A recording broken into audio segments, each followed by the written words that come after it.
The Philippine National Railways, or PNR, will resume its operation on June 15, a month after the derailment incident. Meanwhile, the PNR is yet to implement the proposed fare hike.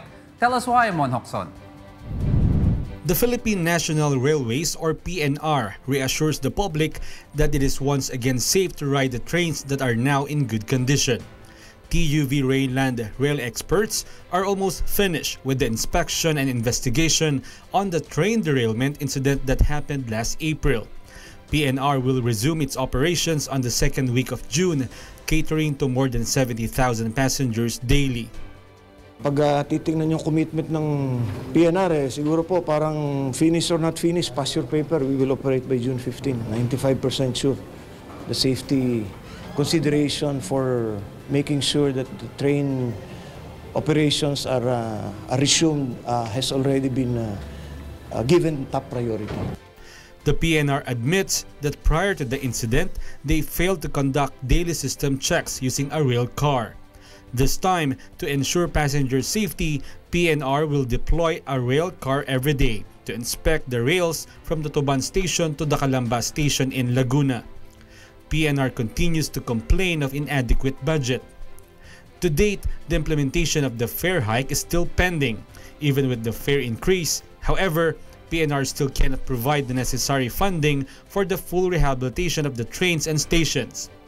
Facilities are noticeably lacking in all the PNR stations.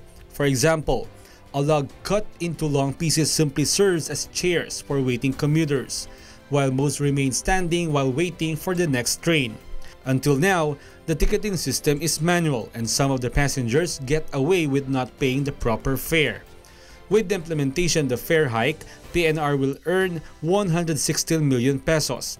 This is still insufficient relative to the cost of the project and rehabilitation, which will cost 167 million.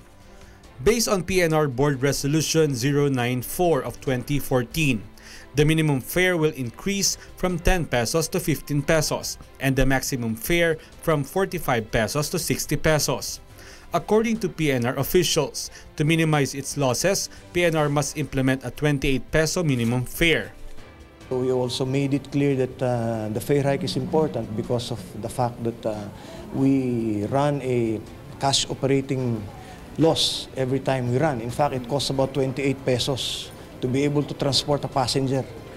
Unlike in the MRT wherein the government subsidizes the operations by allocating a budget for every passenger, the subsidy given to the PNR is only allocated for their projects.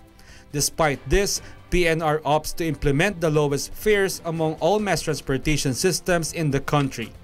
Mon Hokson reporting for Y News.